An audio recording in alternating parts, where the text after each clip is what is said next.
बिस्मिल्लाहिर्रहमानिर्रहीम, अस्सलाम वालेकुम। मैं शाहिद सकलैन हूँ। आप मुझे मेरे यूट्यूब चैनल फेसबुक पेज पे देख रहे हैं। आज 28 अक्टूबर है, मंगल का दिन है। 19 अक्टूबर वाले दिन शेखुपुरा फैक्ट्री एरिया का इलाका है पिंडी दास, वहाँ से एक 3 साल की बच्ची जिसका नाम ज़ैनब होता है वो अपने घर से लापता हो जाती है। इसके वालिद अब्दुल रऊफ़ जो कि मेहनत मजदूरी करते हैं, एक आम आदमी हैं, वो ये लोग जो है मिलकर उस बच्ची को, पूरी फैमिली वाले, इलाके वाले जो है उस बच्ची को तलाश करना शुरू करते हैं।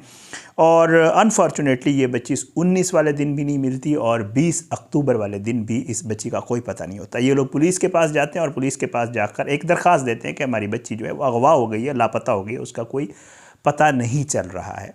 पुलिस भी अपने काम में लग जाती है और बच्ची को तलाश करना शुरू कर देती है। इस दौरान 21 अक्टूबर वाले दिन उसी इलाके का एक शख्स, नाला डेक है वहाँ पे, उसमें एक बच्ची की लाश देखता है।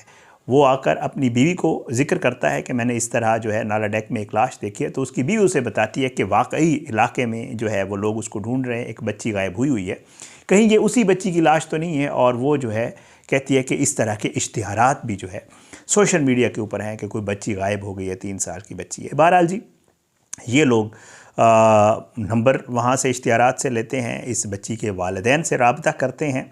वालिदैन बेचारे भागे भागे वहाँ पे पहुँचते हैं नाला डेक में। वहाँ इलाके के लोग आ जाते हैं, मकामी पुलिस भी आ जाती है, सब लोग। और कहा जाता है कि वो जो वहाँ इलाके के सियासतदान वगैरह भी है वो भी वहाँ पर पहुँच जाते हैं। वहाँ पे चेक किया जाता है तो ख़दशा जो होता है वही निकलता है। 21 अक्टूबर वाले दिन इस बच्ची की नाला डेक से जो है वो लाश बरामद हो जाती है और घर वाले तरफ पहचान लेते हैं और कहते हैं कि ये हमारी बच्ची है, और उनके ऊपर आसमान गिर पड़ता है। जो पुलिस है उसके लिए ये एक ब्लाइंड मर्डर होता है और ज़ाहिर है ये एक ऐसा मामला होता है जिसको पुलिस ने जो है वो हल करना होता है और चेक करना होता है कि आखिर किसने इस बच्ची के साथ ये सब कुछ किया है। पुलिस फैमिली वालों से पूछती है, सबसे पता करती है। तो जो इसके ख़ानदान वाले हैं वो कहते हैं हम तो गरीब लोग हैं, हमारी तो किसी के साथ दुश्मनी नहीं है और हमारा जो है किसी से लेना देना नहीं है। पूरी फैमिली जो है वो गम में मुब्तला होती है और इस दौरान पुलिस जो है वो अपनी कार्रवाई का आगाज़ करती है।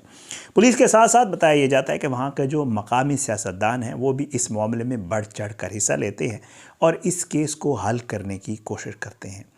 पुलिस जो है वो CCTV फुटेजेस वगैरह चेक करती है, सब मामला चेक करती है और पुलिस ये देखकर चौंक जाती है, परेशान हो जाती है कि जिस घर में कोहराम मचा हुआ है, जिस घर के सब लोग परेशान हैं, जिस घर में हर आंख अश्कबार है, उसी घर का एक फ़र्द, इस बच्ची का सगा ताया, वो CCTV फुटेज में नज़र आता है। इस बच्ची को उसने सीने से लगाया होता है, उठाया होता है और वो इस बच्ची को ले जा रहा होता है। एक CCTV फुटेज में वो नज़र आता है कि वो नाला डेक की तरफ जा रहा है और दूसरी बार वो CCTV फुटेज में नज़र आ रहा है कि जाते हुए तो उसके साथ बच्ची है लेकिन वापस वो अकेला आ रहा है। पुलिस को इसके ऊपर शक होता है और पुलिस CCTV फुटेज से पुलिस को ये वाज़ेह हो जाता है कि इस मामले में इस बच्ची के चचा का हाथ ज़रूर है।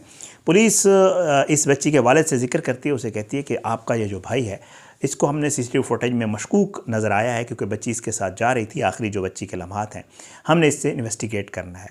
बच्ची का वालिद पुलिस को ये बताता है कि वाकई इसने, मेरे भाई ने मुझे ये कहा था कि मेरे ख्वाब में एक सफ़ेद दाढ़ी वाले बुज़ुर्ग आए हैं और उन्होंने मुझे ये कहा है कि अगर आपने बच्ची तलाश करनी है तो आप नालों में चेक करें। तो मेरे भाई ने ये बात क्यों की थी?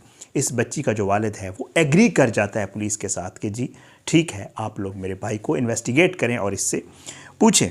जनाब, पुलिस जब इसको ज़रा पकड़ती है और जो है वो उमर फ़ारूक इसका नाम है, इसको जब पुलिस पकड़ती है और इससे पूछती है तो पहले तो ये इनकार करता है, लेकिन पुलिस जब चीज़ें सामने रखती है, CCTV फुटेज वगैरह, और बताती है कि हमारे पास ज़्यादातर आपके ख़िलाफ़ सबूत हैं, तो ये फिर अपना मुंह खोलता है और ये जो चीज़ बताता है वो बड़ी खौफनाक है।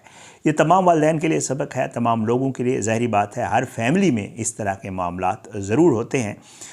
तो ये आपने सुनना है कि ये उसकी रीज़न्स क्या बताता है। ये इस चीज़ का एतराफ़ करता है कि यही शख्स उस बच्ची को ख़ुद उठाकर नाला डेक की तरफ ले गया था। पुलिस को ये भी बताता है कि जी मैंने उस बच्ची को नाले के पुल के ऊपर खड़े होकर तकरीबन 50 फुट की ऊंचाई से जो है अपनी सगी भतीजी को मैंने ही नाले में फेंका था और नाले में डालते ही उस बेचारी की जान चली गई थी। वजूहात क्या बताता है वो मैं आपके साथ शेयर कर देता हूँ। बड़ा ही हैरान कुन मामला है। तफ्तीश में ये बताता है कि मेरी 5 बेटियां हैं और जो बच्ची ज़ैनब, जिसके वालिद के हवाले से ये बताता है कि मेरे भाई की 3 बेटे हैं और एक यही अकलौती बेटी थी और अब उसके घर चौथे बेटे की पैदाइश हुई। मेरे यहाँ बेटा नहीं था और आपको पता है हमारा जो मुआशरा है उसमें ये एक बड़ी अजीब व गरीब जो है वो चीज़ पाई जाती है कि उन लोगों से पूछें जिनकी औलाद नहीं होती, लोग ये कहते हैं कि जी बेटे की पैदाइश के चक्कर में लोग जो है वो बेटियां भी पैदा करते हैं और फिर बेटियों को खुदा न खास्ता वो बेटों से कमतर समझते हैं और वो ये समझते हैं कि अगर जब तक बेटा पैदा नहीं होगा तो हमारा वारिस नहीं है, हमारी फैमिली पूरी नहीं होगी। तो इसके दिल में भी यही होता है। इसका बेटा नहीं होता और ये कहता है कि जी मैंने जब मेरे 5 बेटियां थी, मेरे भाई के 3 बेटे ऑलरेडी थे, एक बेटी थी, उनकी फैमिली मुकम्मल हो चुकी थी, बेटी भी 3 साल की थी और मैंने भाई से ये कहा था कि अब की बार अगर तुम्हारा बेटा हुआ तो तुम वो बेटा मुझे दोगे। तो मेरा भाई इस चीज़ पे मान नहीं रहा था। फिर उसका बेटा पैदा हुआ तो हमने जो है बड़ा उसके साथ उसको जो है इसरार किया उससे कि ये बेटा हमें दे दे, लेकिन वो मुझे बेटा नहीं दे रहा था। सो मैंने ये सोचा कि क्यों ना, मेरी 5 बेटियां हैं और इसके 3 बेटे और अब चौथा आ गया है, इसके पास इकलौती बेटी है, तो अगर मैं इसकी बेटी को मार दूं तो इसका दुख इसको बहुत ज़्यादा होगा, क्योंकि बेटे तो इसके पास मौजूद हैं, बेटी नहीं है, एक ही बेटी है और वह इकलौती जो बेटा हो या बेटी हो तो ज़्यादा अजीज़ होती है। तो ये इकलौती बेटी थी 3 बेटों के बाद, तो मैंने ये सोचा कि क्यों ना मैं इसको मौत के घाट उतार दूं और इस तरह मेरा भाई जो मुझे बेटा नहीं दे रहा उससे मैं उसकी प्यारी चीज़ छीन लूं। इसलिए मैंने ये सब कुछ किया है। और फिर जो है उसने ये जब कहानी सुनाई, ज़ाहिरी बात है तो वो भाई जो उसके साथ रह रहा था, बता ये रहे हैं कि जब ये बच्ची की बॉडी मिली तो नाले से भी बॉडी इसी शख्स ने खुद जाकर उठाई। सबसे ज़्यादा जनाजे के ऊपर गमज़दा और वो भी यही नज़र आ रहा था। पुलिस से सबसे ज़्यादा जो बहस तकरार कर रहा था वो यही शख्स कर रहा था। लेकिन दरअसल, और फिर भाई को भी इसने ख्वाब सुनाया कि बुज़ुर्ग ने मुझे कहा कि नाले में चेक करें। दरअसल इसके अंदर का गिल्ट था जो इसे बार बार इस चीज़ पे मजबूर कर रहा था और उसे बेचैन कर रहा था कि जो गुनाह वो सरजद उससे हो चुका है उसके बारे में अपने घर वालों को बताए। बहरहाल पुलिस ने इसको गिरफ़्तार कर लिया और पुलिस जो है अब जो आखिरी इतलात हैं वो ये हैं कि ये अपने साथियों की फायरिंग से जो है वो मारा गया है। मारा कैसे गया है? पुलिस जो है सीसीडी में एक एफआईआर जो है वो काटी गई है और वो इसके दोस्तों के ख़िलाफ़ काटी गई है, उमर फ़ारूक के दोस्तों के ख़िलाफ़। और उसमें यह बताया गया है कि जी चेकिंग की गर्ज से मौजूद थे एक मकाम पे कि 3 मोटरसाइकिल सवार जो है वो मुखालिफ सिमत से आए और हमने उन्हें रोका, वो नहीं रुके और उन्होंने पुलिस पार्टी पर सीसीडी पर फायरिंग कर दी। जो अहलकार थे वो गाड़ी के साथ लेट गए, बड़ी मुश्किल से उन्होंने जान बचाई। उनमें से एक गोली जो है एफआईआर में बताया गया है वो एक अहलकार को लगी, लेकिन उसने क्योंकि वेस्ट पहनी हुई थी, बुलेट प्रूफ पहनी हुई थी, तो इस वजह से उसकी जान बच गई और मुल्ज़मान जो है वो फायरिंग करते हुए फ़रार हुए। थोड़ी देर के बाद जब ये सिलसिला रुका थमा तो टार्च ऑन की गई, लाइट्स ऑन की गई, तो एक शख्स को ज़ख्मी हालत में पाया गया। पुलिस ने एफआईआर में ये लिखा है एसएसडी ने कि जी जब अहलकार उस शख्स के पास एहतियात से टार्च ऑन करके पहुँचे तो वो शख्स करा रहा था और वह ज़ख्मी हालत में था। अहलकारों ने उससे पूछा कि जी आप कौन हैं? तो उसने कहा कि जी मेरा नाम उमर फ़ारूक है और मैं अपने साथियों के साथ पुलिस से भाग कर आ रहा था। उससे पूछा क्यों? तो उसने कहा जी मैं पुलिस ने मुझे गिरफ़्तार किया हुआ था और ये मेरे दोस्तों ने जो है मुझे पुलिस से फ़रार करवाया है। बहरहाल इस एफआईआर में ये बताया गया है कि जी इसी दौरान क्योंकि वो ज़ख्मी हालत में था, हमने कोशिश की कि उससे की जान बचाई जा सके, लेकिन वो ज़ख्मों की ताब न लाते हुए अपने साथियों की जो फायरिंग हुई थी उससे जो है वो मारा गया है और फिर उसके बाद ज़ाहिर है जो सूरत हाल है। बहरहाल इसके साथियों के ख़िलाफ़ जो है वो एक मुकदमा दर्ज हो गया है दफ़ा 302 के तहत और ये सारा मामला जो है हुआ है। ये बहुत ही अफसोसनाक वाक़या वालिदैन के लिए जो है वो सबक है कि अल्लाह रहम करे, वो अज़ीज़, वो प्यारे, वो रिश्तेदार, वो दोस्त जो आपके साथ रह रहते हैं वो आपके सगे भाई भी हो सकते हैं। हसद की जो आग है वो किसी को भी अपनी लपेट में ले सकती है।